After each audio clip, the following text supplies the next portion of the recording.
Я первый раз, конечно, видала такую зеленую воду.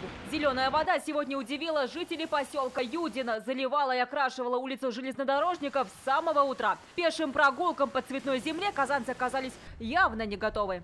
До этого было очень много прям, вообще большая лужа. А вот обратно иду, смотрю, меньше стало. Ну, где все мокро, вот снято, все вот это было залито. Если уж до сюда добралось, сразу же понятно, что море было залито. Полностью откачать окрашенную воду смогли к часу дня. Однако последствия от разлива останутся здесь, видимо, еще не на один день. Цветным оказался не только асфальт, но и участок земли, который был полностью залит водой. Масштабы загрязнения оказались колоссальными. Зеленая вода вытекла и на проезжую часть. Экологи уже взяли пробы воды. И, возможно, источником загрязнения стал как раз-таки этот канализационный люк. Версию подтвердили и в самом водоканале. По словам пресс-службы компании, коллекторы на этом участке новые. У водоканала подозрение на ближайшую бумажную компанию. В январе в поселке Залесном была разлита уже вода красного цвета.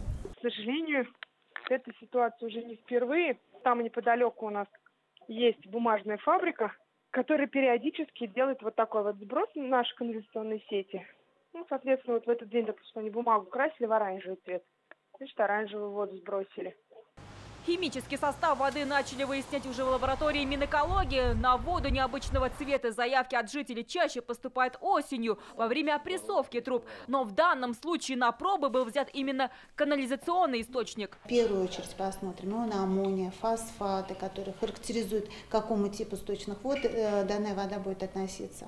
Определим токсичность данной воды. Химический состав покажет, как могла появиться зеленая вода. Биологический анализ воды займет 10 дней.